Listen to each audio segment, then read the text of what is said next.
Welcome to Joan of Art, the weekly podcast where we investigate and celebrate people who make art.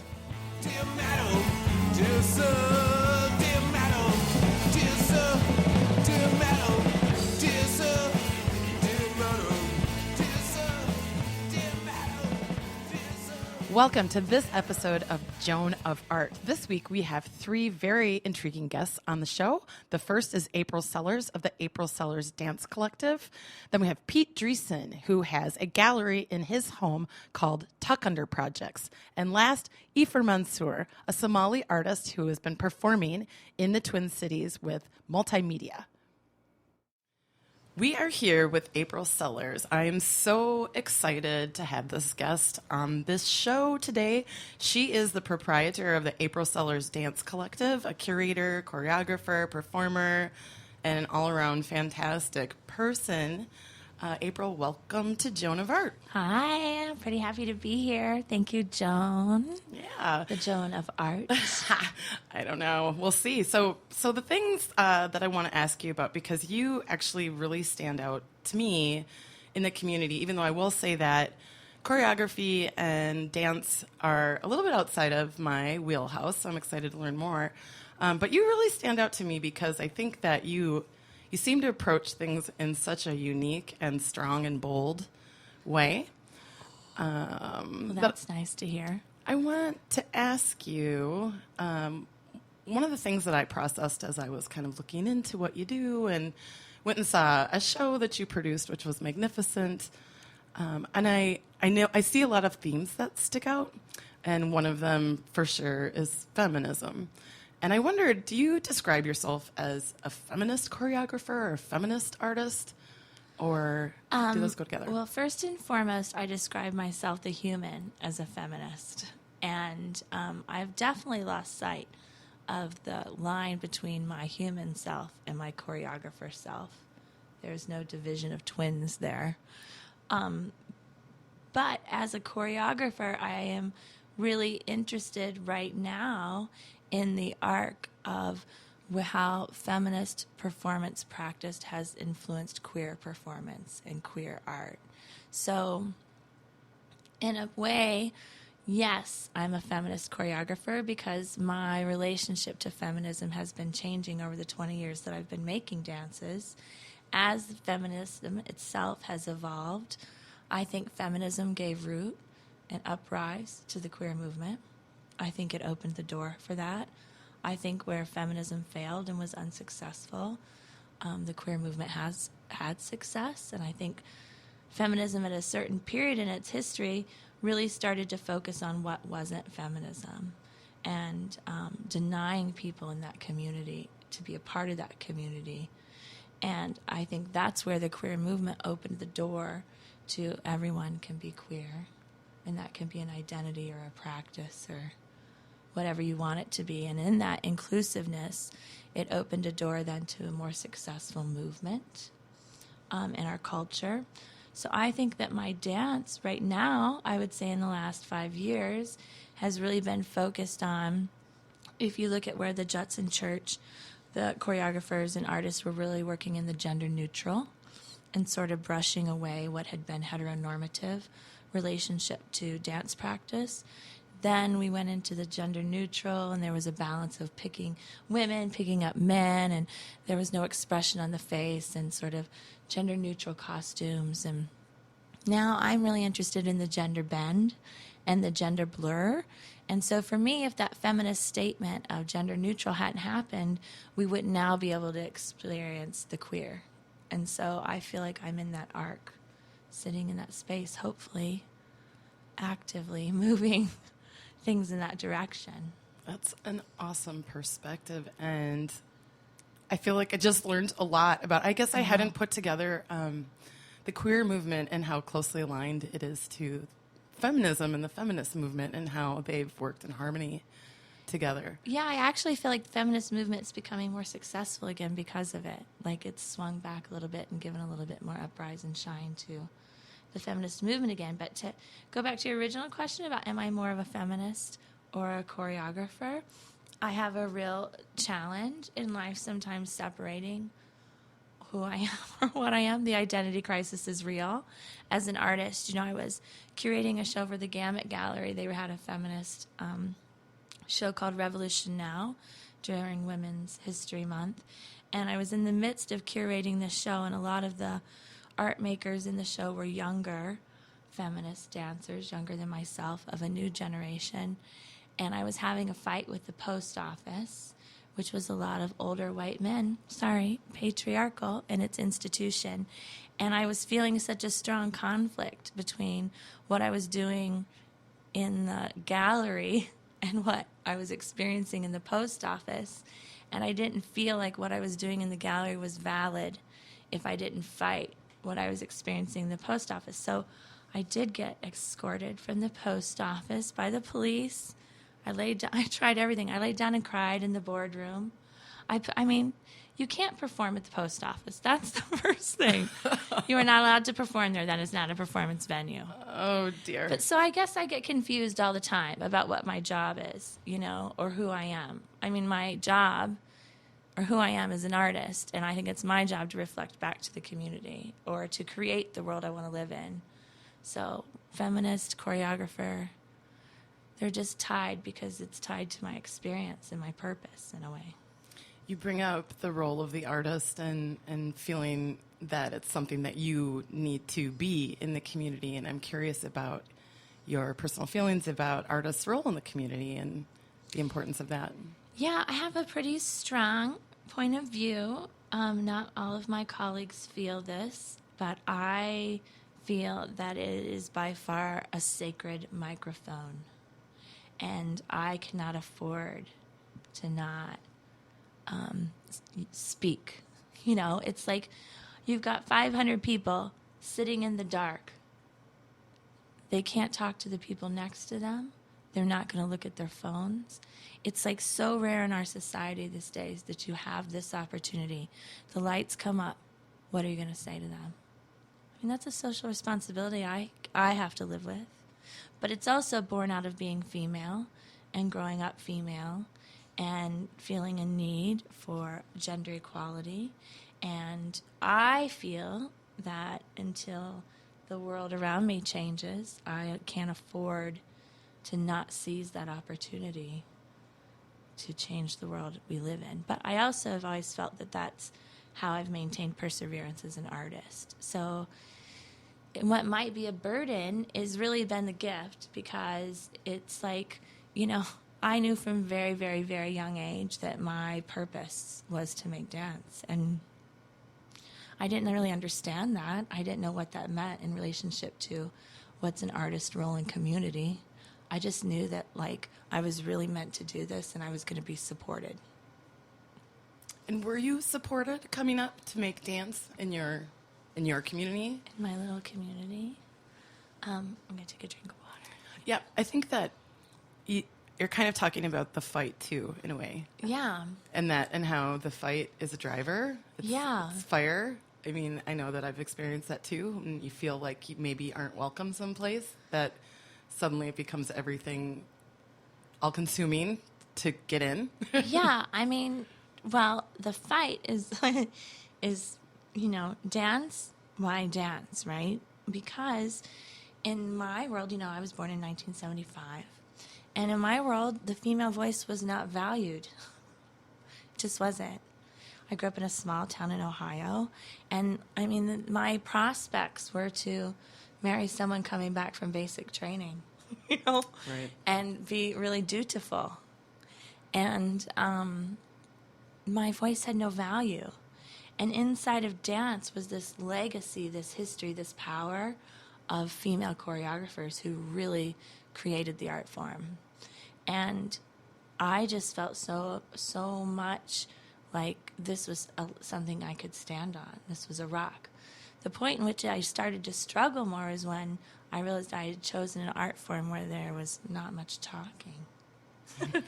Meaning now here we're in dance and we're silent, and I'm really wanting the female voice to be heard. And so that's when I started using text in my work, because I wanted the whole of the female to be present.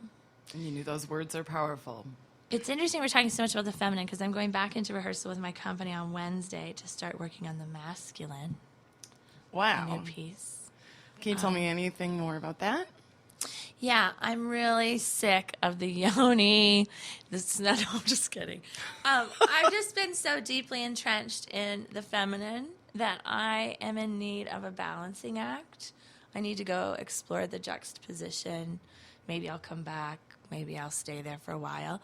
I'm also feeling really differently about working with male dancers because for a long time I felt like I couldn't work with male dancers because I didn't know their histories, their stories, their bodies, what their oppressions were. I didn't understand their worlds. But then I just got really pissed off about all the male choreographers who have been choreographing on female bodies all my and ever history and time, and starting to want to really use the female gaze. So to recontextualize, virtuosity through the female gaze. And why not, let's start with objectifying some men. And I feel like I've been really honest about it, that's what I'm going to do. That is incredibly intriguing to me. I cannot wait to see what comes of this. Why not? Men have been making dances about the feminine for so long, and in doing that, they've defined it. Mm-hmm. I'm not interested in defining the masculine, but I am interested in defining the masculine inside the feminine. And part of that, too, is I get accused of being masculine a lot, and it's always a negative accusation. And people love to say things to me. People do say things to me like, if you had a dick, you'd be sticking it in every female you could find and stuff. And you'd be the worst alpha male. You'd be body slamming people and stuff, And I feel like I have to summons every ounce of my male aggression to coexist and not lose myself. Right. So I'm just interested in what this masculine thing really is. Tell me a little bit about your curatorial process and how you approach things, curating. Yeah. Well, I would say more so than in my work, I really go into curating with a feminist point of view and perspective. So in my dance company, we go in working on something, and the feminist perspective is there because it's just important to me, but it's an underwriting current. I'm not trying to wave the feminist flag with every dance I make. But with almost every show I curate, that is very important to me to have, and more importantly, queer performance, that underrepresented voice. So I really look at range of body, and by that I mean isms, and I mean gender, color, body of work, the whole. And I feel like I kind of stumbled into curating, out of the work that I was interested in. The work I was making wasn't finding a home with presenters. And so I created my own house in a way, started curating and presenting the work of my colleagues in order to get my own work seen. That's great. That's how it gets done. Yeah, that's what you got going on. I can relate. Yeah. I want to ask you, I'm just going to ask you a couple more Yeah. questions. You're so wonderful to talk to and find out more about you. It's fascinating. I want to know who some of your influences have been through the years. Oh, I'd love to talk about that. Every lover I've ever had, it's like I have a residue, There's a lot of lover residue over here that is pumping the fuel into these dances. I mean, nothing greater than a cathartic female, right? Okay, so there's some lover residue.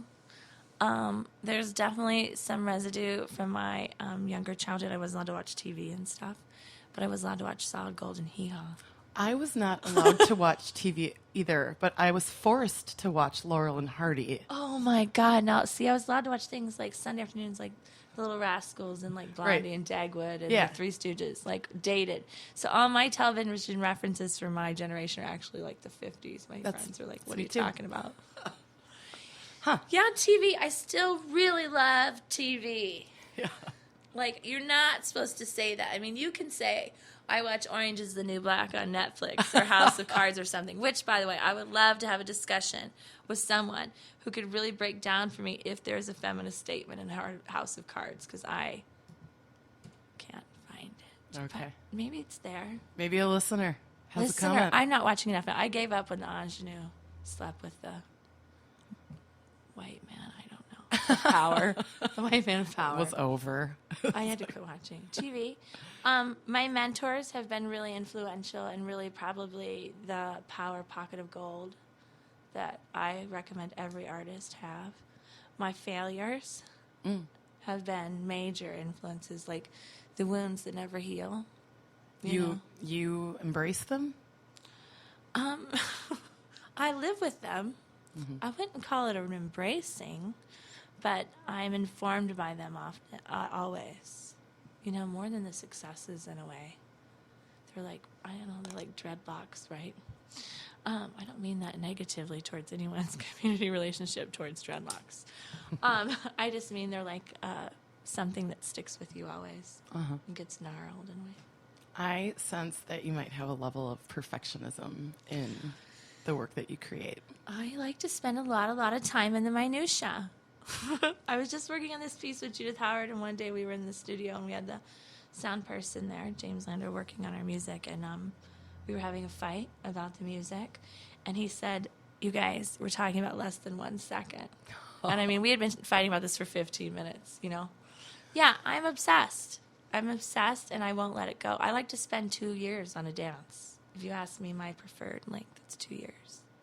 Well, I think that your perfectionism, your talent, all those influences and everything you're touching on shows and is why you really stand out in the community as a really exemplary choreographer and talent. And I thank you for being on the show today, Thank April you, Joan. Sellers. All these compliments. Do you want to come home with me? What are you doing after this? I'm coming home with you. I mean, Monday afternoon, skyrockets in flight, afternoon delight. I'm ready. That's right. Thanks again for coming on the show. Thank you. Is there anything else you want to tell anybody or anywhere we can find out more about you or be watching for this new work? Just, April Sellers, the April Sellers on Twitter. I have a dark side Twitter handle, but I won't tell it to you. Oh, okay. We'll take that off mic. All right. Sorry. Thanks, April. The term foodie can sometimes come across as a tickle pretentious. BT and Lydia are here to demystify the term and reclaim it for the sake of good food. Their weekly podcast brings in fellow foodies and culture creators from the Twin Cities to talk about all things food. Find this duo only on the Alive and Social Network. The Rusty Gatenby Review is the entertaining show about entertainment from movies, music, and more. Award-winning TV guy Rusty Gatenby and his review is the podcast with the biggest cast in entertainment, part of the Alive and Social Network. You can get that Minnesota connection to Hollywood and beyond any time of the day or night simply by clicking on the RustyGatenbyReview.com. That's the RustyGatenbyReview.com, part of the Alive and Social Network. We are here with Pete Driessen, who I've been meaning to talk to for the longest time.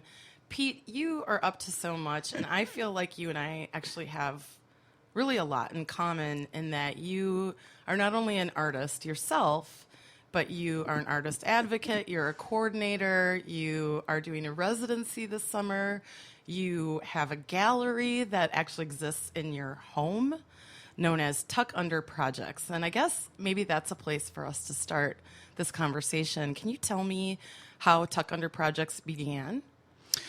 Well, thanks for having me, Joan. Yeah. This is such a great idea to have a arts podcast here in the Twin Cities. Tuck Under started 5 years ago as an idea to get my hands on some of the legacy funding that is out there. And I was running into roadblocks. I had just gotten divorced. I had had to find a new house, and so I was looking for kind of a house that would be a good space for potential studio space. And I was thinking about moving my studio, and then within, after writing about 6 grants, it just kind of turned into more of a gallery space as opposed to a studio space, because I was too lazy to move my studio from Northeast Minneapolis to my new home. And so anyways, what really jump-started it was the first AMRAC Community Arts Grant, which was $5,000. And then I had to put everything into place very quickly because of the timeline and the timing of the grant was in early January. And so I put the call for entries out, put together a rough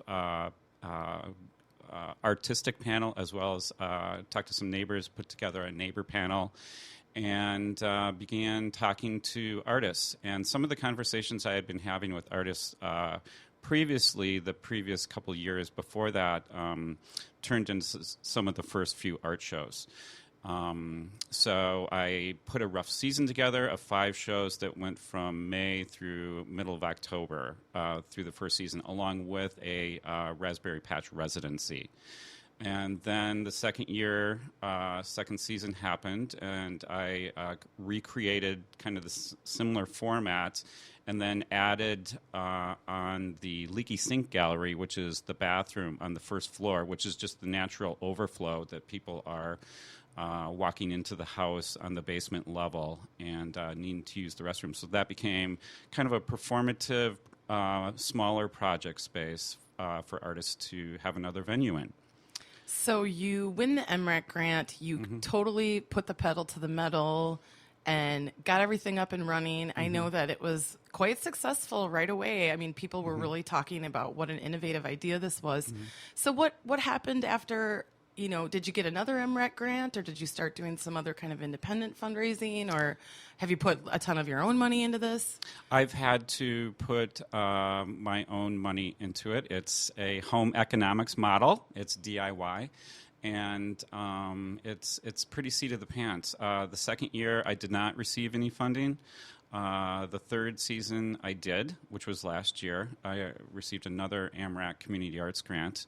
The $5,000 goes very quickly, especially if you're giving artists stipends, which is the primary reason for the grant, is to be able to pay artists the cost of having a show and to be able to help support them, sustain them, and pay for minor things like advertising and postcards. After the build-out of the sheetrock on the space, then that was the key physical addition that I needed to do, along with some minor Home Depot lights. But after the third season, this is the fourth season, I don't have any grant money. So again, it's now seat of the pants, thinking about having a fundraiser, that sort of thing, wondering how it's going to be going. So right now I'm back to dipping into my own pocket to help pay the artist stipends and the physical needs of the space. I want to personally thank you so much, Pete, for making paying artists a priority. I know that is extremely challenging, especially you are working alone as an individual, trying to make this all happen. So that is an ethic that I think is really amazing. It is the key thing for me, is that I want to have those things that the artists need and want as well. They want respect, they want to be seen, they want to be heard, they want their work shown in a place that is visible and on the radar.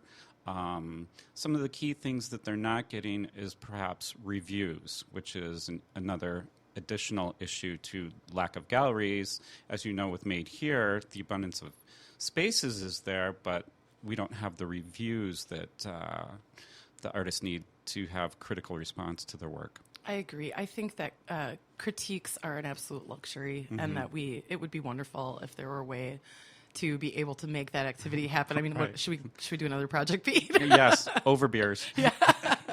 No, that's great. But I wonder, I can't help but think that part of your sensitivity to these very critical issues, which are very important, is the fact that you're an artist yourself. And I think that makes a difference. And I want to ask you, I know that you are currently doing a residency at Franconia, and I'm just curious, I know it's probably the start of the season a little bit, but what's going on with that?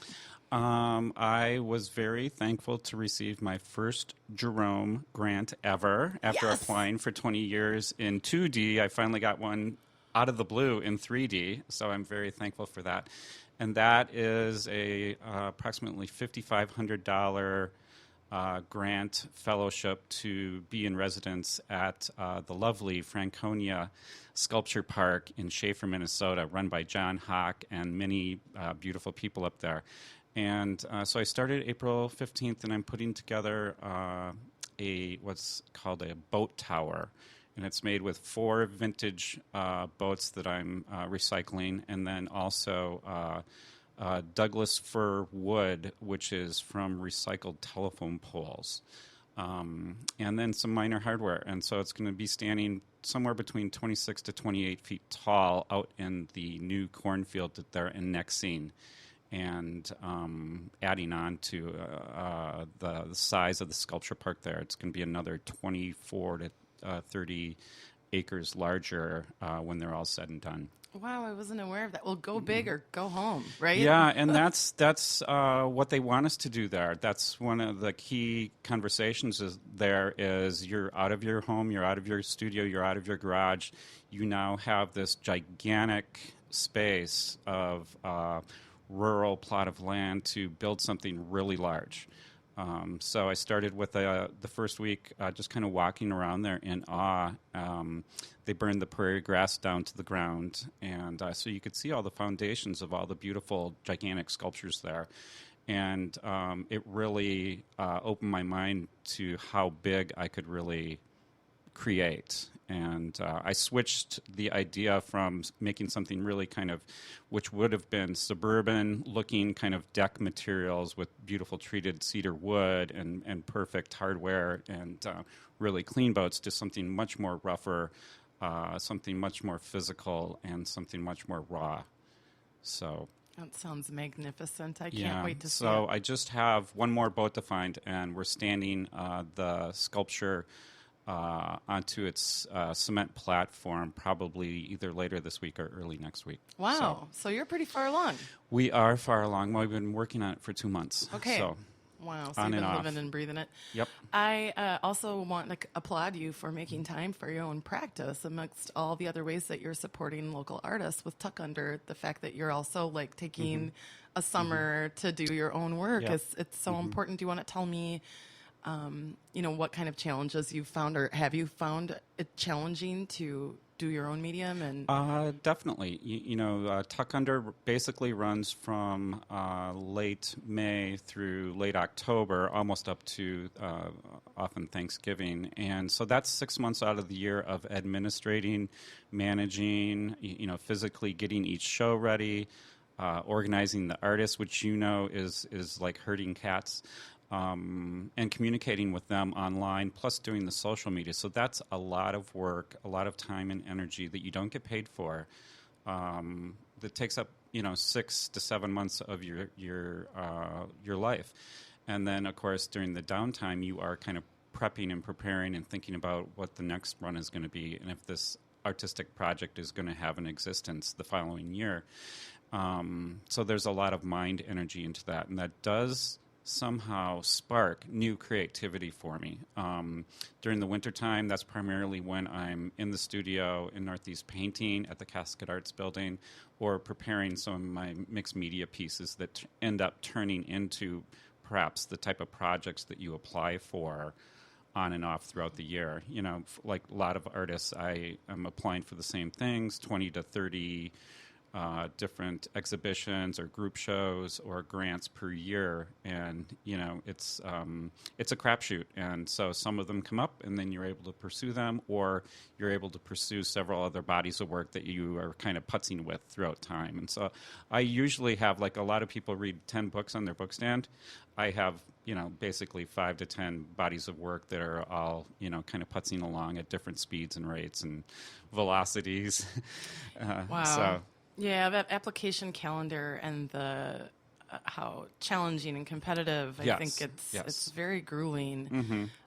But it seems like you're persevering, and Yes. you kind of are really moving forward with. I mean, now you're doing this really big project at Franconia, which is exciting. Yes. I'm curious to know, in regards to Tuck Under, kind of how you go about curating, and if there's anything you can tell me about that. I basically curate in terms of kind of a couple of different systems. One system is being respectful to the wishes and recommendations of other curators. So I'll have conversations with other curators, at art openings, and they'll say, "Oh, this person we can't show, but they're doing really great work, and you should give them a call or have a conversation with them." And then those will spark conversations with those artists. So I've gotten artists that way. Second way is conversations just that happen out of the blue that turn into art shows. I love those.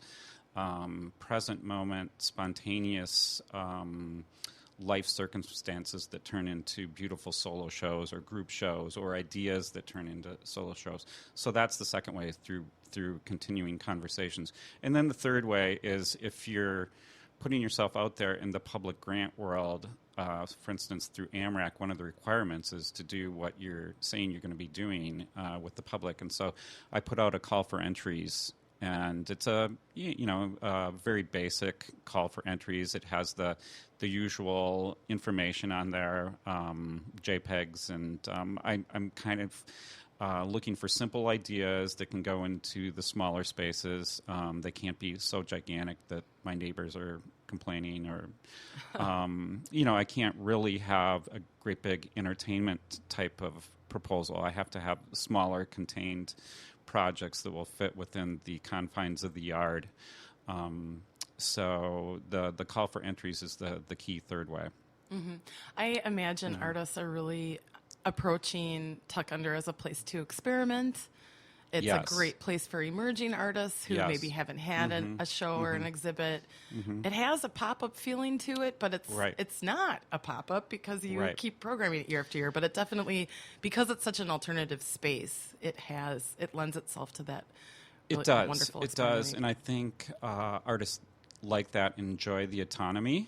Perhaps with Made Here, because they're in commercial spaces, you might not have a similar autonomy if a landlord doesn't want you to pursue a certain type of thing or artwork. But I do similarly have to sometimes self-censor because I do have kids, so I can't have filet mignon out there Right. presented with neighborhood kids coming through the garage or inside using the bathroom. So there's just that one little hint of problematic issue in programming is that there might be kids present. So I would just have the artists present their work appropriately. I think that, in as much as we want to be, affording people these opportunities to experiment, do installations, do things that they can't Yes. do in Yep. formal galleries, we also have this issue with being a public arena. Right. That, an alternative space is alternative to a gallery or a museum where you could maybe say,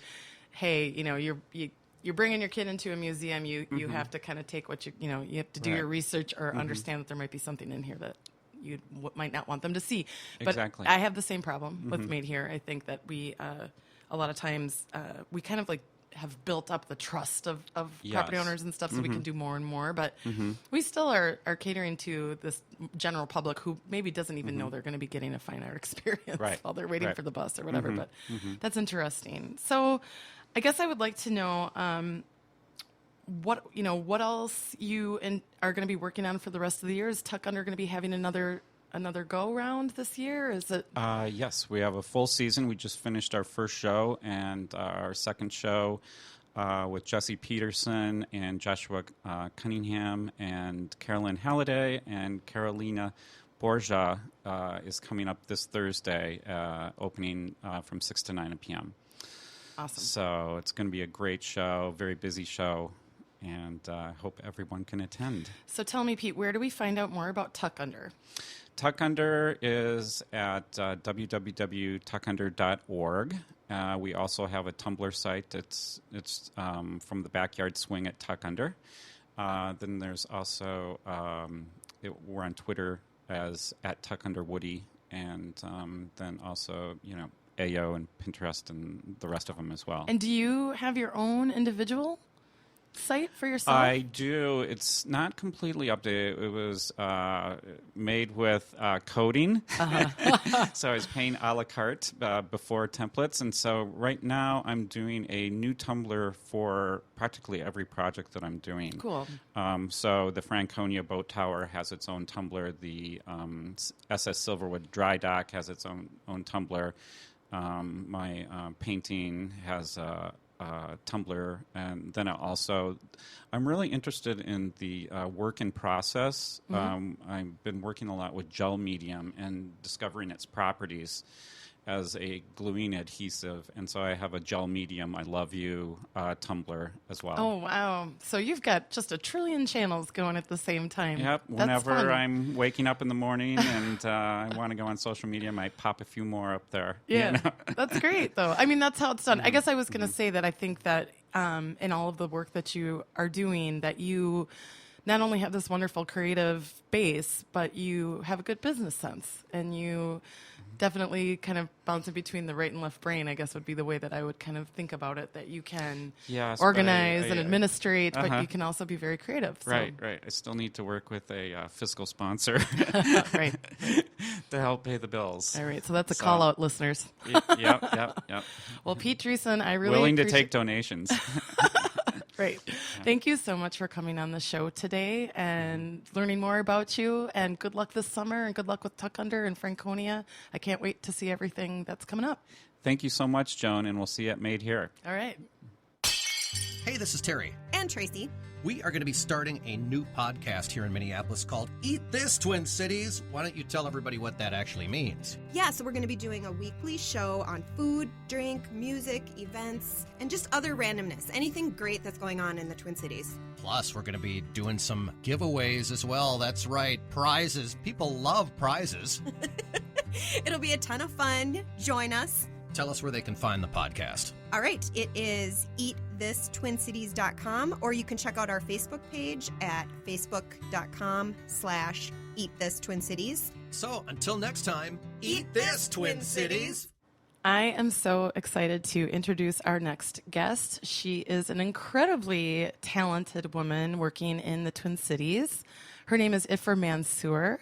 And Ifrah, I don't even know how I started knowing about you. I'm trying to think, but I know that you are creating work that's really speaking to some really powerful subjects.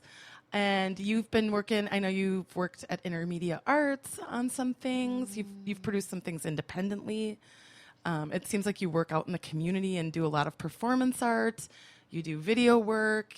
It's like a really kind of a theater-based sort of medium. But tell me, do you consider yourself a performance artist, or how would you describe the medium that you're working in?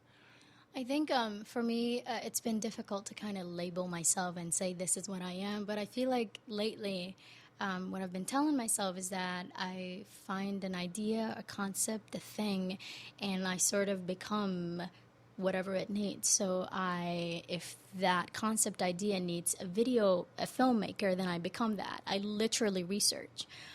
So that's what I've been doing thus far, I feel like. And right now I feel like the title I've been sort of settled and somewhat happy with is the mixed media. It's a lot shorter than multidisciplinary, and plus I can't even say that. No, I stumble at So I'm like, all right, I'll go with mixed media. And I feel like I'm most excited about digital media manipulation, working with videos, working with sound, working with images, and sort of mashing that with a live performance, mashing that with a story, like being told with the entire body.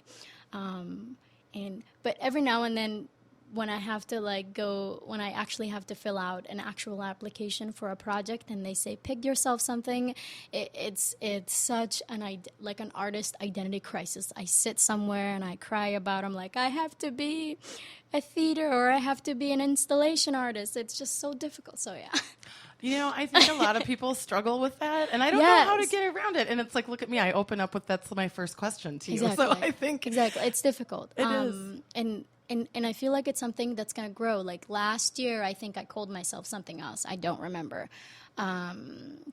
I remember, though, the first time when I decided to do art, I literally went to a late-night cabaret. It's called the Balls at Southern's. Yes. Miss Leslie Balls runs it. She's amazing. And I literally went in front of audience, and I was like, I just discovered art. It makes me a lot happier than teaching, than doing anything else. But I don't really know what to do. So I sort of I brainstormed with the audience, and I was like, these are things I feel like I can do, but I don't know if I'm good at it. So we figured a bunch of things out. Wow. I pretended to be a painter, a comedian, a singer, a dancer, a movie star, and all of that. Yeah. That's incredible. That's so brave. But I think, from what I've experienced, I feel like your work comes from an incredibly brave place, that you have a strong voice, you're willing to take a lot of chances, change things on a dime, but also the messages are bold. So I know that there's a piece that you're working on and that you've done and been workshopping that you are going to be producing for the State Fair this year, which is exciting because that is one heck of a big audience. Right? It is. Tell me what that is. Yeah. It's called How to Have Fun in a Civil War. And it follows a little girl's journey as her family flees the Civil War. And it is the Civil War from a child's perspective, I feel like, in a nutshell, in Somalia, Africa. A friend of mine just sort of told me, because I feel so nervous doing this because I really want to do it right. And she was like, well, Ifrah, you could just feel excited and happy that because you're bringing Civil War to the State Fair. No one else is doing that. That's fantastic. And I thought that was just that. Just so I was like, oh, that's something. I feel like I haven't even told our listeners that they haven't figured it out yet. If you are a Somali woman, so I didn't even mention that. But and we have a huge Somali community here in the Twin Cities. Huge, like is it the largest community in the United States? It is. In fact, I feel like globally we have the largest community, the largest Somali diaspora here in Minnesota, and I feel like that is such a power that Minnesotans need to know and brag about. Feel some pride about that. I agree. Absolutely. So can you tell me, I know that there's a lot of other Somali artists working in all different types of mediums. Do you have a lot of friends within that community? Do you collaborate with other Somali artists, or is there a connection there? I guess I'm just wondering. Yes, the Somali community are really known for having such a rich and tight-knit community. Unfortunately, we're still figuring out and navigating how to utilize art. However, it feels like right now, although, historically we are known for being for being storytellers, for being, these rich oral storytelling. And I feel like the younger generations are very excited about poetry and slam poetry, so there's a lot of small little hubs, and sometimes I feel like I have a hard time getting to that because I've been producing and existing outside of the community. As far as my art goes, there are a lot of I want to say poets and writers. But as far as I know, there's two of us that are trying to be a performing artist. Yes. Two of us. I remember yes, and that's kind of another reason why I say I think you're a very bold person, and I'm super happy that you're doing the work that you're doing. It's important, and I think that you are modeling to others that this is, you can be in this community and this community at the same time, right? And make it very interesting work. But I remember one time we had a conversation when I bumped into you at a show, and you said, who mentors me? Who are the women, the Somali women that came before me that did performance art? It's like, you're not going to be able to find that. No, not at all. It's interesting because this past year has been just like a rich leap for my art, because finally the community was coming to see my show, and it feels like at the beginning there was sort of an unacceptance from certain individuals, and I actually got hate mails and whatnot. Oh, wow. But this past year, people were coming to see my shows, and more so there were people that were outreaching to me online that were saying that, can you please teach our children?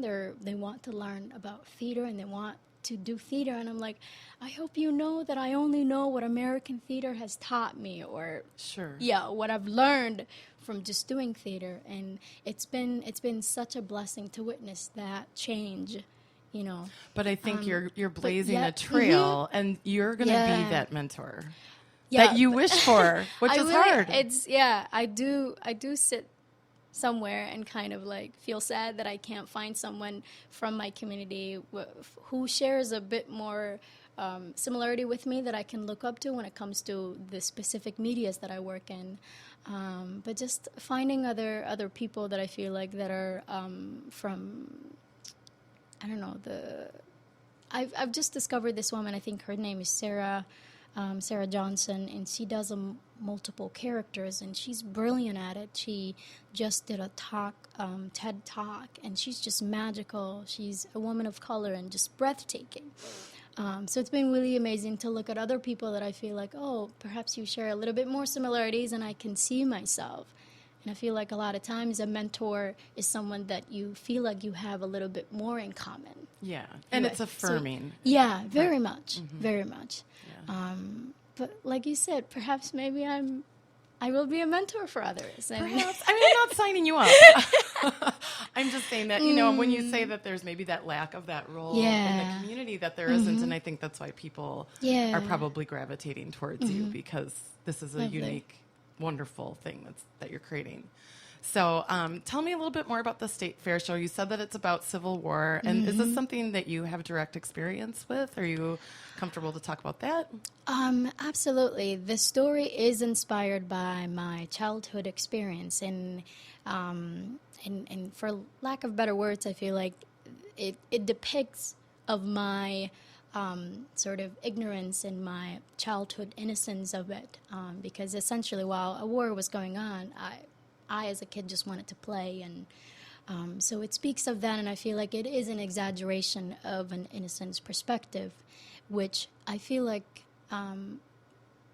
I've been so blessed to share it with more than 1,500 audience here in the Twin Cities as well as North Dakota. And that's what they've been sharing. They were like, we're able to take in a very tragic experience sort of wholesomely versus if it was told from an older perspective, which I feel like that's what I'm excited about. I want to deliver an entire story without us sort of, I don't know, being boggled down by something. But at the same time, I just applied for Minnesota Arts Initiative grant something, and the idea for that is to actually juxtapose the extreme child's perspective with elders or teens or people that know better, and sort of put that together. Wow. So that I feel like that's kind of like the long-term plan for how to have fun in a Civil War. Well, and it sounds like you have. That's incredible. I wish you the best of luck in getting that, and I hope that you pursue this project regardless. I really hope so, and I will. I'm going to try. But it sounds, I mean, something that I'm seeing with your process is that you really are a person who likes to workshop pieces and stages. And so you produce this body of work, you have this piece, but you foresee it having another chapter. Yeah. In fact, when I wrote this piece, I was waiting for a friend. I had a coffee meeting with a friend that was out of town and was visiting, and she was late to me, like 2 hours, and so I was like, all right, what am I going to do with my life? And I'm someone who's constantly working on her writing skills. That's something I feel like I'm least confident in my abilities of things. So I do like all these like online, tips or tutorials or thing. So I found this, what would you call it? What's the right term for it? It's like a writing steps, sort of. Sure, like a Yeah. workbook or like a... Yeah. Okay. And it said that write about a moment that you can think as many details as possible and make sure it's more than 2,000 words. And I'm like, all right, I got more than 2 hours, so I'll just sit down. And I wrote about it. And I wrote as many details as possible. And by the time it was, my friend came to me, and then I stopped and I was like, oh, while I was waiting, I wrote this. And I made her read it. I forced her to read it. Here's your punishment for being late. Here's your gift, your present. Exactly. And it had so much grammars, and she just read it, and she was like, I like this, Ifrah, but what are you going to do with it? And I was like, I don't know. I really don't know. And then I got the North Dakota call. There was a friend of a friend who was doing a African Arts Arena Festival. They were like, can you do something of Somali? And usually being a performance artist is someone who really wants to workshop the idea and kind of sit somewhere and think about it. I usually need a little bit more time than... Sure. Than a poet who can whip up their, poetry from their bag, which I think it's pretty awesome. Poets are amazing. True. So then I decided, I have these writing. They want something Somali. It's the most Somali thing I have right now that's very fresh, and I literally started rehearsing with Maren Ward, who's just been amazing. I love Maren. She's magical. Awesome lady. She is just so magical. So she is thus far the sole director of How to Have Fun in a Civil War. Okay. Yeah. We should have Maren and you on together Oh sometime. my God, maybe that we would will. be amazing. Maybe we could live podcast from the fair. That would be, I can sneak you guys in. I can. I like that. Oh my I think that'd be goodness. more fun than getting in legitimately. Yeah, exactly. Okay. This guy just set yourselves Well, up. Ifrah, I just want to tell you that I find you to be a really inspiring artist in the community. I think that you're a rising star. I think you have a really great voice.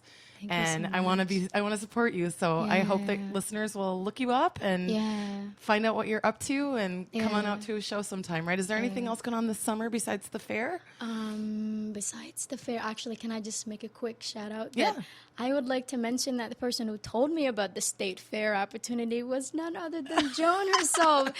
And my opportunist behind decided to apply for it literally 8 hours before the deadline, and she was up with me after almost at midnight, spell checking. So I have so much gratitude for you. Thank you so much. You're welcome. I'm Absolutely. happy to help. I think Yes. that is going to be something the fair could use a jolt of, right? I Somali really Civil hope War. so. And Exactly. Like my friend said, we're bringing Civil War to the state fair. Well, and like you said at the beginning of this interview, the pride Yeah. that we should be feeling about We really being do. home to this magnificent community. Absolutely. Of people, so. And it feels like there is a lot of immigrants, and I feel like a lot of us actually go to the state fair to learn about Minnesota America, and all that we care about, and cheese and all of that gorgeous things. Seed that art. it's very exactly. And canning and pickles and all of that. So it feels like it's about time that the Minnesotans sort of give a platform for this big community that's part of their neighborhood. I agree. So I'm very excited that they're giving me this opportunity. It's going to be great. Well, thank you so much, Ifrah Mansour, for being on the Joan of Art podcast. I really appreciate you coming today, and Yay. I look forward to seeing all you're going to make happen this summer. Absolutely. Thank you. Yeah, definitely. Out of control, don't have a problem with them. But it's you know more people that you know more people that you know more people that you know more people. I hate no more people. I want to sincerely thank our guests on this week's episode of Joan of Art as we investigate and celebrate people who make art. The lovely April Sellers from the April Sellers Dance Collective, Pete Driessen from Tuck Under Projects, who has got a residency at Franconia, and last, Ifrah Mansour, who we can look forward to seeing her show, How to Have Fun in a Civil War, at the Minnesota State Fair. Thank you, listeners. Join us next week as we have 3 more guests. We'll investigate and celebrate. Just